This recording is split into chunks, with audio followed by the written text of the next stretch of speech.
Shalom, meus queridos irmãos, a graça e a paz. Falamos ao vivo de Ladinha Minas, do Centro de Cultura Bíblica Bereshit, professor Ilmar Sata Merik Eller Kaiser, fundador e diretor desse Centro de Cultura que mantém 3 escolas, Seminário Tabernáculo, Seminário Bereshit e Faculdade Bereshit. Estamos nós aqui na Zona da Mata Mineira, Sul Capixaba, estudando na Bíblia. Temos curso de Teologia, curso básico, 36 matérias, intermediário, 18 matérias e bacharelado livre, com 12 matérias. Quem quiser fazer o curso superior, temos também um polo aqui pela Teologia no Ensino à Distância. Estamos estudando religiões comparadas a 3. Já estudamos o mormonismo e agora estamos no Espiritismo. Na aula passada falamos sobre o fundador do Espiritismo, o codificador, o Hipólito Leon Denisard Rivail, chamado de Allan Kardec. Hoje falaremos sobre as crenças principais do Espiritismo. Depois teremos uma aula de doutrinas do Espiritismo. Lembrando que o Espiritismo foi codificado por Hipólito Leon Denisard Rivail, chamado de Allan Kardec, que criou o termo Espiritismo em 1857 e o definiu como doutrina fundada sobre as existências, manifestações e o ensino dos espíritos. Existe no Brasil a Federação Espírita Brasileira. O país que mais tem adeptos do Espiritismo é o Brasil. De acordo com o Conselho Espírita Internacional, o Espiritismo está representado em 36 países ao redor do mundo, onde mais difundido é aqui no Brasil, com quase 4 milhões de adeptos, segundo o IBGE, e com mais de 30 milhões de simpatizantes, de acordo com a Federação Espírita Brasileira. O símbolo do Espiritismo é esse símbolozinho da videirazinha, né? Onde tem ali uma videirazinha, até a editora dele se chama Videira. Vamos então às principais crenças, né, do Espiritismo. Sobre Deus, segundo a cabeça deles, é um Deus deísta, né? Surgiu essa ideia no século XVII e XVIII. Não nega a existência de Deus, mas rejeita o relacionamento de Deus com o homem. No caso, Deus dele é impessoal, sem atributos morais ou intelectuais. Deus é a inteligência suprema, a causa primária de todas as coisas. Leon Denis, que veio depois sucedendo Allan Kardec, disse que Deus seria a grande alma universal, de toda a alma humana é uma centelha, uma irradiação. O eu do universo é Deus. É um Deus imanente, sempre presente no seio das coisas, né? Segundo um autor brasileiro, Luiz José de Matos, no livro Espiritismo Racional, Deus seria a inteligência universal, grande tudo, todo, grande foco gerador de todas as coisas, primeiro componente do universo, luz astral, aquele que não tem forma, grande foco gerador de todas as coisas, já falei. Primeiro componente do universo, luz astral, aquele que não tem forma, repetido aqui, né? E a alma humana, então, seria a partícula da inteligência universal. Sobre trindade, o kardecismo desconhece a trindade divina. Diz que não tem essa noção de trindade, é lenda hindu na cabeça deles. Jesus, para eles, é verdadeiramente Deus e verdadeiro homem. A divindade de Jesus é essencial para a fé cristã. O corpo de Jesus não era real, de carne e osso, mas aparente, meramente fluídico. Na cabeça deles, o corpo, então, não era real. Não existia o homem Jesus, né? Só um fluido, tipo um fantasma, né? Jesus nem Deus nem homem. Jesus não se revestiu do corpo material, humano, como os vossos. Assim, os atos humanos de Jesus não tiveram existência real, não possuem natureza humana. Isso é a crença deles, hein? Não vou combater isso aí, mostrando as doutrinas, refutando pela Bíblia. Redenção. Para eles, o sangue de Cristo, não, que temos a redenção, a remissão dos pecados, nós cristãos acreditamos nisso, né? É pelo sangue de Jesus que temos a remissão dos pecados.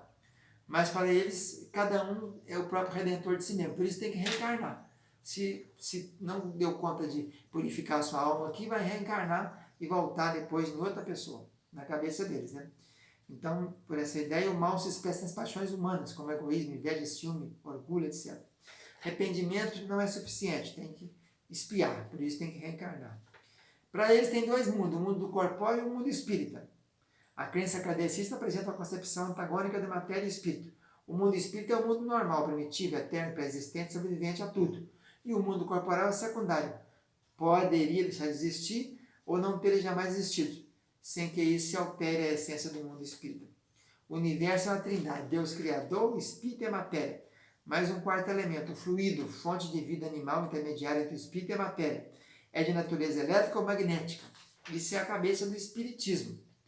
Os espíritos progridem, segundo eles, têm estágios, né? Tem os imperfeitos, depois tem os bons espíritos e os espíritos puros. Por isso tem que ir reencarnando segundo a ideia deles.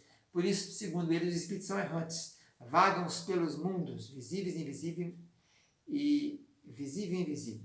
Tem um tal de perispírito. O que seria o perispírito?